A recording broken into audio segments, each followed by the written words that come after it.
ಇದ್ದಾರೆ. ಜೋಯಲ್ ನೋಡಿ ಭಾರಿ ಚರ್ಚೆ ಆಗ್ತಾ ಇದೆ ಇದು. ಮತ್ತೆ ಅಧಿಕಾರಿಗಳ ವಿರುದ್ಧವೂ ಕೂಡ ಅನುಮಾನ ವ್ಯಕ್ತವಾಗ್ತಾ ಇದೆ. ಯಾಕಂತ ಹೇಳಿದ್ರೆ ನೋಡಿ ಸ್ಪಷ್ಟವಾದಂತ ಮಾಹಿತಿ ಕೊಡ್ತಾ ಇಲ್ವಂತೆ. 7 ಜನ ಅಧಿಕಾರಿಗಳು ಒಂದೊಂದು ಹೇಳ್ತಾ ಇದ್ದಾರೆ. ಸೊ ಅಲ್ಲಿ ನೋಡಿರ್ತಕ್ಕಂಥವ್ರು ಇದರ ಬಗ್ಗೆ ಸ್ಪಷ್ಟತೆ ಕೊಡಬೇಕು. ಬೇಕು ಅಂತ ಹೊಡೆದ್ರ ಅಥವಾ ಮಿಸ್ಫೈರ್ ಆಯ್ತಾ ಅಂತೇಳಿ.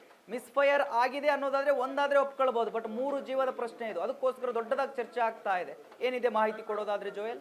ಖಂಡಿತ ಮಹಾದೇವ್, ಮಿಸ್ಫೈರಿಂಗ್ ಅನ್ನುವಂತಹ ವಿಚಾರ ಏನಿದೆ ಇದು ಖಂಡಿತವಾಗ್ಲೂ ಸತ್ಯಕ್ಕೆ ಬಹಳ ದೂರವಾದಂಥ ವಿಚಾರ. ಯಾಕೆಂತಂದ್ರೆ ಒಂದು ಮಿಸ್ಫೈರ್ ಆಗ್ಬಹುದು, ಮೂರು ಮಿಸ್ಫೈರ್ಗಳು. ಅದನ್ನು ಕೂಡ ಇಲ್ಲಿ ಪ್ರಮುಖವಾಗಿ ಆ ಒಂದು ಸಂದರ್ಭದಲ್ಲಿ ಯಾವಾಗ ಅರಣ್ಯ ಸಿಬ್ಬಂದಿಗಳು ಅಥವಾ ಅಧಿಕಾರಿಗಳು ದಾಳಿಗಿಳಿದಿದ್ರು, ಈ ಒಂದು ಕಾರ್ಯಾಚರಣೆಗಿಳಿದಿದ್ರು, ಆ ಸಂದರ್ಭದಲ್ಲಿ ನೋಡ್ಬೇಕಾಗಿದೆ ಏನಂತಂದ್ರೆ ಪ್ರಮುಖವಾಗಿ ಅವರ ಹತ್ರ ಶೂಟ್ ಆರ್ಡರ್ ಇರಲಿಲ್ಲ. ಓಕೆ, ತಮಗೆ ಏನು ಆತ್ಮರಕ್ಷಣೆಗಾಗಿ ಅವರು ಈ ರೀತಿ ಮಾಡಿದ್ರು ಅಂದ್ರೂ ಕೂಡ ಇಲ್ಲಿ ಅಷ್ಟೊಂದು ಸಿಬ್ಬಂದಿಗಳಿದ್ದೂ ಕೂಡ ಏನು ಅವರನ್ನ ಸಜೀವವಾಗಿ ಹಿಡಿಯುವಂತ ಎಲ್ಲ ಪ್ರಯತ್ನಗಳು ನಡೆಸಬಹುದಿತ್ತು. ಇನ್ನೂ ಒಂದು ಪ್ರಮುಖ ವಿಚಾರ, ಕಾಲಿಗೆ ಅವರು ಇನ್ ಕೇಸ್ ಆತ್ಮರಕ್ಷಣೆಗೆ ಮಾಡಿದ್ರು ಕೂಡ ಕಾಲಿಗೆ ಶೂಟ್ ಮಾಡುವಂತ ಅಥವಾ ಫೈರ್ ಮಾಡುವಂತ ಸಾಧ್ಯತೆಗಳು ಇದ್ವು, ಅಂದ್ರೆ ಅವಕಾಶ ಇತ್ತು. ಆ ಎಲ್ಲ ಅವಕಾಶಗಳನ್ನ ಬಿಟ್ಟು ಇವರು ನೇರವಾಗಿ ಶೂಟ್ ಮಾಡಿರುವಂತದ್ದು ನೋಡಿದ್ರೆ ಇದು ಖಂಡಿತವಾಗ್ಲೂ ಅನುಮಾನಾಸ್ಪದವಾಗಿರುವಂತಹ ವಿಚಾರನೆ ಸರಿ. ಯಾಕೆ ಅಂತಂದ್ರೆ ಇಲ್ಲಿ ಒಂದಲ್ಲ 3 ಏನು ಸಾವಿಗೀಡಾಗಿರುವಂಥದ್ದು, 3 ಏನು ಜೀವವನ್ನ ಇಲ್ಲಿ ಬಲಿ ಪಡೆದುಕೊಂಡಿರುವಂಥದ್ದು ನಿಜಕ್ಕೂ ಕೂಡ ಇಲ್ಲಿ ಇದು ಖಂಡನೆಯ ವಿಚಾರನೆ. ಯಾಕೆಂತಂದ್ರೆ ಇಲ್ಲಿ ಪ್ರಾಣಿಗಳ ರಕ್ಷಣೆಗಾಗಿ ಮನುಷ್ಯರನ್ನು ಬಲಿ ಕೊಟ್ರ ಅನ್ನುವಂತ ಪ್ರಶ್ನೆ ಕೂಡ ಬರುತ್ತೆ. ಇಲ್ಲಿ ಪ್ರಾಣಿಗಳ ಜೀವಕ್ಕೆ ಖಂಡಿತವಾಗ್ಲೂ ಬೆಲೆ ಇದೆ. ವನ್ಯಜೀವಿಗಳನ್ನ ಕಾಪಾಡಬೇಕು, ಪ್ರಾಣಿಗಳಿಗೆ ಹಿಂಸೆ ಮಾಡಬಾರ್ದು. ಅದೇ ರೀತಿ ಮನುಷ್ಯನನ್ನ ಈ ರೀತಿಯಾಗಿ ನೀವು ಸಾಯಿಸದೆ ಆದ್ರೆ ಇದು ಕೂಡ ತಪ್ಪೇ ಆಗುತ್ತೆ. ಸೊ ನಿಟ್ಟಿನಲ್ಲಿ ನೋಡೋಕೋದ್ರೆ ಇಲ್ಲಿ ಅರಣ್ಯ ಇಲಾಖೆಯ ಮೇಲೆ ನಿಜವಾಗ್ಲೂ ಕೂಡ ದೊಡ್ಡ ಮಟ್ಟದಲ್ಲಿ ಸಂದೇಹ ಕಾಡ್ತಾ ಇರುವಂತದ್ದು. ಸರಿಸುಮಾರು 3 ರಿಂದ 5 ಗಂಟೆ ಸಮಯದಲ್ಲಿ ಒಂದು ಕಾರ್ಯಾಚರಣೆ ಮಾಡಿದ್ದಾರೆ. ಸೊ ಕಾರ್ಯಾಚರಣೆ ಮಾಡಿರುವಂತ ಸಂದರ್ಭದಲ್ಲಿ ಏನು ಇವರಿಗೆ ಏನು ಈ ಅಧಿಕಾರಿಗಳು ಏನಿದ್ದಾರೆ ಇವರುಗಳಿಗೆ ಒಂದು ಮಾಹಿತಿ ಇತ್ತಂತೆ, ಇವರು ಬೇಟೆ ಆಡಿದ್ದಾರೆ, ಹಾಗೇನೆ ಅಲ್ಲಿ ಮಾಂಸವನ್ನ ಏನು ಹಂಚಿಕೊಳ್ಳುವಂತ ಪ್ರಯತ್ನ ನಡೀತಾ ಇದೆ ಅನ್ನುವಂತ ವಿಚಾರಕ್ಕೆ ಇವರು ದಾಳಿ ನಡೆಸಿದ್ದಾರೆ. ಆ ಸಂದರ್ಭದಲ್ಲಿ ಒಂದು ಜಿಂಕೆಯನ್ನು ಕೂಡ ಬೇಟೆ ಆಡಿ ಇಟ್ಟಿರುವಂತ ಏನು ಜಿಂಕೆಯನ್ನು ಕೂಡ ಇವರು ನಂತರದಲ್ಲಿ ಏನು ತೋರಿಸಿರುವಂಥದ್ದು. ಆದ್ರೆ ಇಲ್ಲಿ ಪ್ರಮುಖವಾದಂತ ಮತ್ತೊಂದು ವಿಚಾರ ಅಂತಂದ್ರೆ ಇದು ಕೂಡ ಉದ್ದೇಶಪೂರ್ವಕವಾಗಿ ಮಾಡಿದರೆ ಈ ಒಂದು ಪ್ರಾಣಿಯನ್ನು ಕೂಡ ಇವರೇ ಬೇಟೆ ಆಡಿ ಅಂದ್ರೆ ಈ ರೀತಿಯಾದಂತ ಸಂಪರ್ಕದಲ್ಲೇ ಇರಿ. ಒಂದು ಬ್ರೇಕಿಂಗ್ ಇದೆ, ಮತ್ತೆ ನಿಮಗೆ ನಾನು ಮಾತಾಡಿಸ್ತೇನೆ. ಎಸ್ ವೀಕ್ಷಕರು, ಇದಕ್ಕೆ ಸಂಬಂಧಪಟ್ಟ ಹಾಗೆ ಅಪ್ಡೇಟ್ ಬ್ರೇಕಿಂಗ್ ಬರ್ತಾ ಇದೆ ನೋಡಿ. ಇದಕ್ಕೆ ಚರ್ಚೆ ಭಾರಿ ಆಗ್ತಾ ಇದೆ. ಅವಾಗ ಅರಣ್ಯ ಇಲಾಖೆ ಮಾಹಿತಿ ಒಪ್ಪಲು ಸಾಧ್ಯವೇ ಇಲ್ಲ. ಯಾಕಂತ ಹೇಳಿದ್ರೆ ಅನುಮಾನ ಇದೆ. ಸಂಸದ ಸುನಿಲ್ ಬೋಸ್ ಹೇಳಿಕೆ ಕೊಟ್ಟಿದ್ದಾರೆ. ಎಸ್ ವೀಕ್ಷಕರೇ, ಭಾರಿ ಚರ್ಚೆ ಆಗ್ತಾ ಇದೆ. ಸಮಗ್ರ ತನಿಖೆಯಿಂದ ಸತ್ಯಾಂಶ ಹೊರಬರಲಿದೆ ಅಂತ ಹೇಳಿ ಸುನಿಲ್ ಬೋಸ್ ಅವರು ಹೇಳ್ತಾ ಇದ್ದಾರೆ. ಸಂಸದರು ಅರಣ್ಯ ಸಿಬ್ಬಂದಿ ಮೇಲೆ ಸುನಿಲ್ ಬೋಸ್ಗೂ ಶಂಕೆ ಇದೆ. ಶಂಕೆ ವ್ಯಕ್ತವಾಗ್ತಾ ಇದೆ. ಇನ್ನೊಂದು ಭಾಗದ ಮಾಹಿತಿ ಏನೆಂದು ನನಗೆ ಗೊತ್ತಿಲ್ಲ ಅಂತ ಹೇಳ್ತಾ ಇದ್ದಾರೆ ಸುನಿಲ್ ಬೋಸ್ ಅವರು. ಅರಣ್ಯ ಇಲಾಖೆ ಮಾಹಿತಿ ಒಪ್ಪಲು ಸಾಧ್ಯವಿಲ್ಲ ಅಂತ ಹೇಳ್ತಾ ಇದ್ದಾರೆ ಸಂಸದ ಸುನಿಲ್ ಬೋಸ್ ಅವರು. ಎಸ್ ವೀಕ್ಷಕರೇ, ಭಾರಿ ಚರ್ಚೆ ಆಗ್ತಾ ಇದೆ. ಈಗ ನೋಡಿ, ಅವ್ರು ಹೇಳುವ ಮಾಹಿತಿ ಒಪ್ಪೋದಕ್ಕೆ ಸಾಧ್ಯ ಇಲ್ಲ ಅಂತ ಹೇಳ್ತಿದ್ರೆ ಅಂದ್ರೆ ಅಷ್ಟೊಂದು ಶಂಕೆ ವ್ಯಕ್ತವಾಗ್ತಾ ಇದೆ. ಸಮಗ್ರ ತನಿಖೆ ಆಗಬೇಕು, ಅದಾದ ನಂತರವೇ ಸತ್ಯಾಂಶ ಹೊರಗಡೆ ಬರುತ್ತೆ. ಈಗ ಎಲ್ಲರೂ ಕೂಡ ಇವ್ರ ಮೇಲೆ ಶಂಕೆಯನ್ನು ವ್ಯಕ್ತಪಡಿಸ್ತಾ ಇದ್ದಾರೆ. ಇವರು ಬೇಕು ಅಂತಲೇ ಹೊಡೆದ್ರ ಅನ್ನುವಂತ ಪ್ರಶ್ನೆಗಳು ಕಾಡ್ತಾ ಇದ್ದಾರೆ.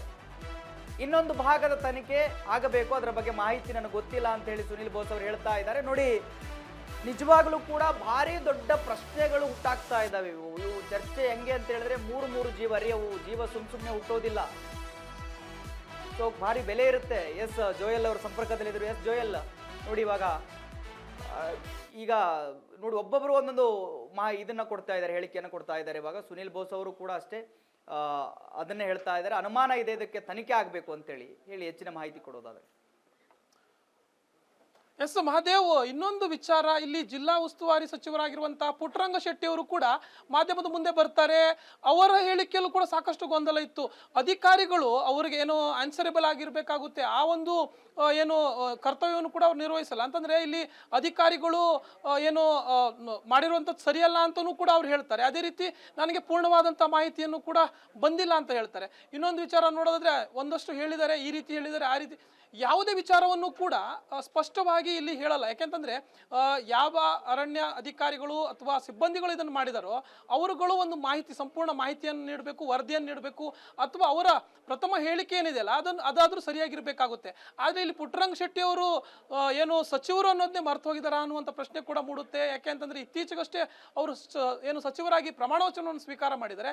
ಆದ್ರೆ ಅವರು ಇಲ್ಲಿ ಈ ಒಂದು ಹೇಳಿಕೆ ಏನಿದೆಯಲ್ಲ, ದ್ವಂದ್ವದ ಹೇಳಿಕೆ ಏನಿದೆಯಲ್ಲ, ಅದು ನಿಜಕ್ಕೂ ಕೂಡ ಸರಿಯಾದದ್ದಲ್ಲ. ಯಾಕೆಂತಂದ್ರೆ ಅಧಿಕಾರಿಗಳು ಏನು ಮಾಹಿತಿ ನೀಡಿದ್ದಾರೆ, ಹೇಗೆ ನೀಡಿದ್ದಾರೆ ಅನ್ನುವಂಥದ್ದು ಕೂಡ ಅವ್ರಿಗೆ ಗೊತ್ತಿಲ್ಲ.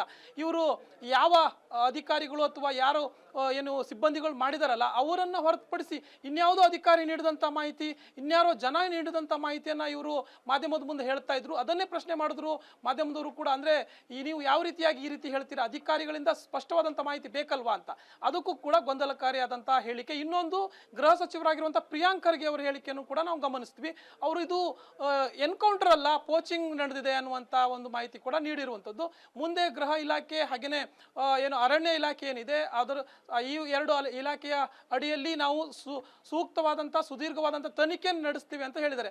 ಒಂದು ಪ್ರಮುಖವಾದಂಥ ಮತ್ತೊಂದು ವಿಚಾರ ಅಂತಂದ್ರೆ ಇಲ್ಲಿ ತನಿಖೆ ನಡೆಸೋದು ಅಷ್ಟೇ ವಿಚಾರ ಅಲ್ಲ, ಪಾರದರ್ಶಕವಾಗಿ ತನಿಖೆ ಆಗಬೇಕು ಒಂದು. ಇನ್ನೊಂದು ವಿಚಾರ, ಇಷ್ಟು ಬೇಜವಾಬ್ದಾರಿತನದಿಂದ ಮೂವರ ಪ್ರಾಣವನ್ನ ಹೇಗೆ ಪಡ್ಕೊಳ್ತಾರೆ, ಮೂವರ ಪ್ರಾಣವನ್ನ ಇಲ್ಲಿ ಇವತ್ತು ಬಲಿ ಪಡ್ಕೊಂಡಿರುವಂಥದ್ದು ನಿಜಕ್ಕೂ ಏನು ಖಂಡನೀಯ. ಇದೇ ವಿಚಾರಕ್ಕೆ ಈಗಾಗಲೇ ಸ್ಥಳೀಯರು, ಕುಟುಂಬಸ್ಥರು ದೊಡ್ಡ ಮಟ್ಟದಲ್ಲಿ ಆಕ್ರೋಶವನ್ನು ವ್ಯಕ್ತಪಡಿಸ್ತಾ ಇದ್ದಾರೆ. ಮೃತರಿಗೆ ಏನು ಸಣ್ಣ ಸಣ್ಣ ಮಕ್ಕಳಿದ್ರು, ಚಿಕ್ಕ ಚಿಕ್ಕ ಮಕ್ಕಳುಗಳಿದ್ರು, ಅವರ ಕುಟುಂಬದ ಪರಿಸ್ಥಿತಿ ಏನು, ನಾವು ಇರುವಂಥದ್ದೇ ಕಾಡಿನ ಭಾಗದಲ್ಲಿ. ತಮಗೆ ಗೊತ್ತಿರುವಂಥ ಪ್ರಕಾರ ಏನು ಈ ಒಂದು ಭಾಗದಲ್ಲಿ ಒಂದಷ್ಟು ಅರಣ್ಯ ಭಾಗ ಏನಿದೆ ಅಲ್ಲಲ್ಲಿ ಗ್ರಾಮಗಳಿದ್ದಾವೆ. ಸೊ ಆ ನಿಟ್ಟಿನಲ್ಲಿ ಏನು ಪ್ರಾಣಿ ಮತ್ತು ಮನುಷ್ಯನ ಸಂಘರ್ಷ ಇರುವಂಥದ್ದೇ. ಆದರೆ ಇಲ್ಲಿ ಮನುಷ್ಯನ ಸಂಘರ್ಷ ಥರ ಆಗಿದೆ, ಪ್ರಾಣಿಗಳ ವಿಚಾರಕ್ಕೆ ಮನುಷ್ಯನ ಸಂಘರ್ಷ ಥರ ಆಗಿದೆ. ಆ ನಿಟ್ಟಿನಲ್ಲಿ ಸೂಕ್ತವಾದಂಥ ತನಿಖೆ ನಿಜಕ್ಕೂ ಆಗಬೇಕಾಗಿದೆ. ಆದರೆ ಇಲ್ಲಿ ಕುಟುಂಬಸ್ಥರು ಇರ್ಬೋದು, ಹಾಗೇನೆ ಒಂದಷ್ಟು ಸಂಬಂಧಿಕರು ಇರ್ಬೋದು, ಸ್ಥಳೀಯರು ಹೇಳ್ತಾ ಇರುವಂಥದ್ದು ಇದು ನಿಜಕ್ಕೂ ದೊಡ್ಡ ಮಟ್ಟದ ಅನುಮಾನ. ಯಾಕೆ ಅಂತಂದ್ರೆ ನಾವು ಇಷ್ಟು ವರ್ಷಗಳಿಂದ ಇಲ್ಲಿ ನೆಲೆಸಿದ್ದೀವಿ. ಸೊ ಯಾವುದೇ ರೀತಿಯಾದಂಥ ಈ ರೀತಿಯಾದಂಥ ಘಟನೆ ಆಗಿಲ್ಲ. ಮತ್ತೆ ಯಾರು ಮೃತರಾಗಿದ್ದಾರಲ್ಲ ಅವರ ಮೇಲೆ ಯಾವುದೇ ಹಿಂದಿನ ಏನು ಒಂದಷ್ಟು ಏನಾದರೂ ಕೃತ್ಯ ಎಸಗಿರುವಂಥ ಬಗ್ಗೆ ಯಾವುದೇ ಮಾಹಿತಿ ಇಲ್ಲ. ಅಥವಾ ಇಲ್ಲಿ ಏನು ಶೂಟ್ ಮಾಡಿದಾರಲ್ಲ ನೇರವಾಗಿ ಇವರನ್ನ ಸಜೀವವಾಗಿ ಹಿಡಿದು ನಂತರ ಇಲ್ಲಿ ಎನ್ಕೌಂಟರ್ ಮಾಡಿದ್ದಾರೆ ಅನ್ನುವಂಥ ಒಂದು ಹೇಳಿಕೆಯನ್ನು ಕೂಡ ಸ್ಥಳೀಯರು ನೀಡ್ತಾ ಇರುವಂಥದ್ದು. ಇದು ಮಿಸ್ ಫೈರ್ ಅಲ್ಲ, ಅಥವಾ ಇಬ್ಬರ ಒಂದು ಗುಂಡಿನ ಚಕಮಕಿ ನಡುವೆ ಆಗಿರುವಂಥ ಘಟನೆ ಅಲ್ಲ. ನೇರವಾಗಿ ಸಜೀವವಾಗಿ ಇವರನ್ನು ಹಿಡಿದು ಏನು ಒಂದಷ್ಟು ದೂರ ಕರೆದುಕೊಂಡು ಹೋಗಿ ಅವರನ್ನ ಅರಣ್ಯದ ಮಧ್ಯಭಾಗದಲ್ಲಿ ಶೂಟ್ಔಟ್ ಮಾಡಲಾಗಿದೆ ಅಂತ. ಹೀಗಾಗಿ ನೋಡೋದಾದ್ರೆ ಈ ಒಂದು ಕೃತ್ಯದ ಹಿಂದಿನ ಉದ್ದೇಶವೇನು, ಕೈವಾಡವೇನು, ಯಾರ್ಯಾರ ಕೈವಾಡ ಇದೆ, ಯಾಕಾಗಿ ಮಾಡಿದ್ರು ಅನ್ನುವಂಥದ್ದನ್ನ ಸುದೀರ್ಘವಾಗಿ ತನಿಖೆ ಮಾಡಲೇಬೇಕಾಗುತ್ತೆ. ಮಹಾದೇವ್, ಥ್ಯಾಂಕ್ ಯು ಜೋಯಲ್, ನಿಮ್ಮೆಲ್ಲ ಮಾಹಿತಿಗಾಗಿ ಥ್ಯಾಂಕ್ ಯು.